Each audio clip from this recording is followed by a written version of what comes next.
Class इससे पहले video में मैंने आपको एंगल कैसे बनाते हैं ये बताया था। Right angle, obtuse angle, straight angle, acute angle के बारे में बताया था। आज हम उसके आगे की एक्सरसाइज करेंगे। Fill in the blanks. An acute angle is dash than a straight angle. Acute angle जो होता है स्ट्रेट एंगल से छोटा होता है। स्ट्रेट एंगल 180 डिग्री का होता है और एक्यूट एंगल जो होता है छोटा होता है, 90 से भी छोटा होता है। तो यहाँ पर आप लिखेंगे less than. An acute angle is dash than a right angle. Acute angle right angle से भी छोटा होता है, तो यहाँ पर भी आप लेस देन लिखेंगे। An obtuse angle is dash than a right angle. Obtuse angle क्या होता है? 90 से ज़्यादा और 180 से कम, तो यहाँ आप लिखेंगे greater than.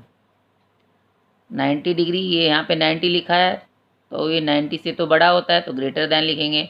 An obtuse angle is dash than a straight line. Obtuse angle क्या होता है? स्ट्रेट एंगल से छोटा होता है, तो लेस देन, क्योंकि ऑब्ट्यूज एंगल 180 से छोटा और 90 से बड़ा होता है। ये स्ट्रेट एंगल तो 180 डिग्री का होता है। A right angle is dash than a straight angle. Right angle 90 degree का होता है, तो ये स्ट्रेट एंगल से ये भी छोटा होता है।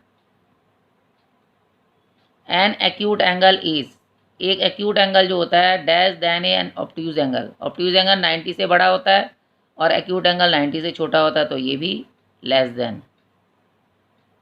N obtuse angle is dash than an acute angle. Obtuse angle acute angle से बड़ा होता है, तो यहाँ लिखेंगे आप ग्रेटर देन। उसके बाद नेक्स्ट है name the greater angle in each of the following pair.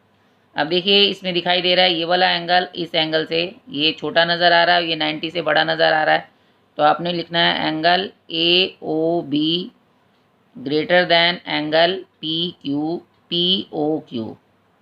Angle P O Q,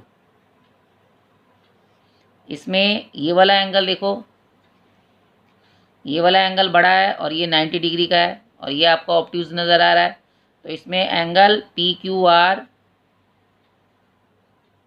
greater है एंगल ए ओ बी से, क्योंकि आपको बोला है बड़ा एंगल बताना है तो बड़ा ही लिखेंगे।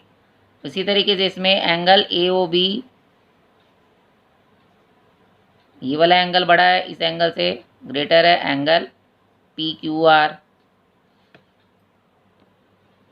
इसमें ये देखेंगे ये वाला एंगल बड़ा है, तो angle P Q R greater than angle A O B.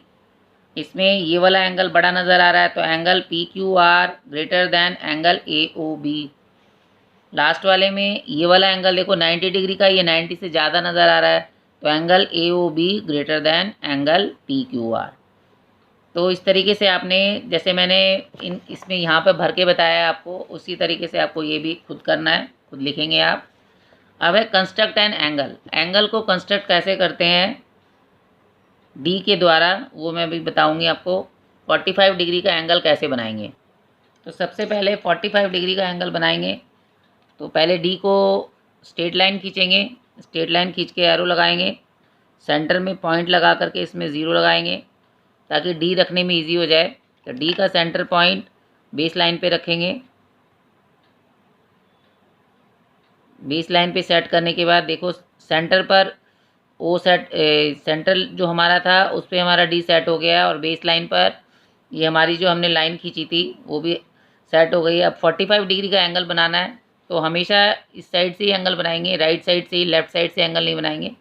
Right side से एंगल बनाना है और उसी के नंबर पकड़ना है, 0, 10, 20, 30, 40, और 40 और 50 के बीच में 30, 45 आता है, तो यहाँ पर आपने पॉइंट मार्क करना है।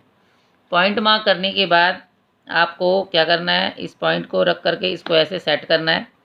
इस पॉइंट पे पहले स्केल को ऐसे रखना है और इस पॉइंट पे रख के इसको आपने स्केल सेट कर देना है। दूसरे पे भी स्केल आपने सेट कर देना है। सेट करने के बाद आपने इस लाइन को खींचना है। इसको बार बार नहीं खींचना है, एक ही बार आपको खींचना है। एक बार खींचने के बाद आपको ये पतली सी लाइन नज़र आएगी। उसके बाद यहाँ पर आपने एरो बनाना है, यहाँ पे पॉइंट लगा करके ए लिख दो, यहाँ पर पॉइंट लगा करके बी लिख दो और यहाँ पर आपने आर्क बनाना है। आर्क बना करके 45 डिग्री का एंगल बना दो, यहाँ पे लिख दो और यहाँ पर आप लिखेंगे angle A O B equal to 45 degree. इधर वाली लाइन से कोई मतलब नहीं है, ये सिर्फ हमने सेफ्टी के लिए बनाया है। इसी तरीके से 160 डिग्री का एंगल अगर हम बनाएंगे तो पॉइंट लगाया हमने, पॉइंट लगाने के बाद डी को हम इस लाइन पे लगाएंगे और सेंट्रल लाइन में लगा करके इसको बेस लाइन से मिलाएंगे। जब बेस लाइन इसका मिल जाएगा तो अब हम इसको यहीं से देखेंगे 0, 10, 20, 30, 40, 50, 60, 70, 80, 90, 100 और उसके बाद है ये 160 डिग्री का एंगल आ रहा है 150, उसके बाद यहाँ आ रहा है 160। तो यहाँ पे पॉइंट लगा देंगे। पॉइंट लगाने के बाद स्केल यूज़ करेंगे, पॉइंट से मिला देंगे इसको, ऐसे इसको पॉइंट से मिला देंगे। पेंसिल आपकी शार्प होनी चाहिए और एक ही बार में आप खींचेंगे ताकि आपका जो पॉइंट है पॉइंट में पॉइंट की लाइन आए। फिर आपने इसको मार्क करना है, यहाँ भी एरो लगाना है, यहाँ पर भी एरो लगाना है। सेंटर पॉइंट ओ, इधर ए, ये वाला पॉइंट ए है और ये वाला पॉइंट बी है।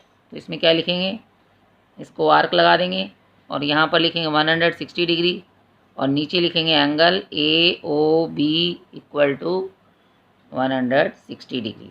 इसी तरीके से आपके बुक में जितने भी एंगल्स बने हुए हैं बनाने के लिए दिए गए हैं, ये सभी आपको 11.5 में जितने भी एंगल दिए गए हैं ये सब आपको बनाना है। Thank you.